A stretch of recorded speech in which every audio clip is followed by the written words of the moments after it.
చూస్తున్నాం. బీఆర్ఎస్ అధినేత కేసీఆర్ అసెంబ్లీకి బయలుదేరారు. ఎన్నికల్లో ఓటమి తర్వాత తొలిసారి ప్రతిపక్ష నేతగా అసెంబ్లీలో అడుగుపెట్టనున్నారు. కాసేపట్లో అసెంబ్లీలో రేవంత్ రెడ్డి ప్రభుత్వం బడ్జెట్ ప్రవేశపెడుతుంది. ఈ క్రమంలో అసెంబ్లీలో కేసీఆర్ ఎలా స్పందిస్తారు అన్న దానిపై ఇప్పుడు సర్వత్రా ఉత్కంఠ నెలకొంది.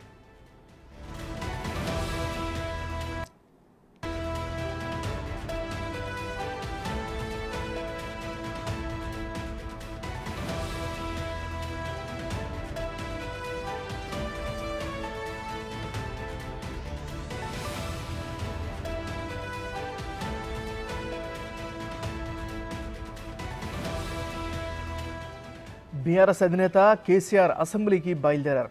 ఎన్నికల్లో ఓటమి తర్వాత తొలిసారి ప్రతిపక్ష నేతగా అసెంబ్లీలో అడుగుపెట్టనున్నారు కేసీఆర్. కాసేపట్లో అసెంబ్లీలో రేవంత్ రెడ్డి ప్రభుత్వం బడ్జెట్ ప్రవేశపెడుతుంది. ఈ క్రమంలో అసెంబ్లీలో కేసీఆర్ ఎలా స్పందిస్తారు అన్న దానిపై సర్వత్రా ఉత్కంఠ నెలకొంది.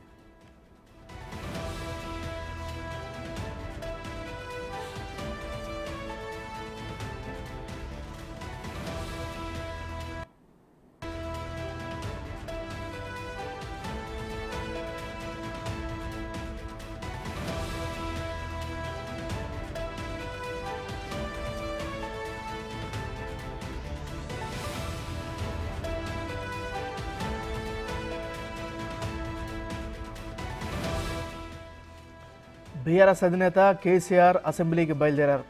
ఎన్నికల్లో ఓటమి తర్వాత తొలిసారి ప్రతిపక్ష నేతగా అసెంబ్లీలో అడుగుపెడుతున్నారు. కాసేపట్లో అసెంబ్లీలో రేవంత్ రెడ్డి ప్రభుత్వం బడ్జెట్ ప్రవేశపెడుతోంది. ఈ క్రమంలో అసెంబ్లీలో కేసీఆర్ ఎలా స్పందిస్తారు అన్న దానిపై ఇప్పుడు సర్వత్రా ఉత్కంఠ కనిపిస్తోంది.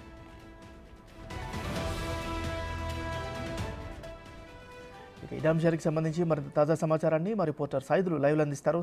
సైదులు చెప్పండి. ఎంఎన్ఆర్ ప్రతిపక్ష నేత హోదాలో మొదటిసారి కేసీఆర్ అసెంబ్లీకి హాజరవుతున్నారు. అయితే ఆయన ఫిబ్రవరి 2న ఎమ్మెల్యేగా ప్రమాణం స్వీకారం చేసిన తర్వాత ఫామ్ హౌస్కే పరిమితమయ్యారు. ఎన్నడూ కూడా కాంగ్రెస్ పార్టీ అధికారంలోకి వచ్చిన తర్వాత అసెంబ్లీ సెషన్స్కి కేసీఆర్ హాజరు కాలేదు. కానీ ఈరోజు బడ్జెట్ ప్రవేశపెడుతున్న రోజు. సో ఈరోజు కేసీఆర్ ప్రతిపక్ష నేత హోదాలో తొలిసారి అసెంబ్లీలో అడుగుపెట్టబోతున్నారు. అయితే వాస్తవంగా ఈరోజు పెద్దగా చర్చ కూడా ఏమి ఉండదు. ఓన్లీ ఆర్థిక శాఖ మంత్రి బట్టి విక్రమార్క బడ్జెట్ ప్రవేశపెడతారు. అయితే ఇక్కడ నుంచి నేరుగా బీఆర్ఎస్ పార్టీకి చెందినటువంటి ఎమ్మెల్యేలు ఎమ్మెల్సీలు అందరూ కూడా 2 రోజుల పాటు, అంటే ఈరోజు రేపు 2 రోజుల పాటు ఈరోజు మేడిగడ్డ పరిశీలించిన తర్వాత నెక్స్ట్ రోజు కన్నెపల్లి పంప్ హౌస్ను కూడా పరిశీలించేందుకు వెళ్తున్నారు. అయితే వాస్తవంగా మేడిగడ్డ ప్రాజెక్టుకు సంబంధించి 1,00,000 కోట్లు ఖర్చు చేసి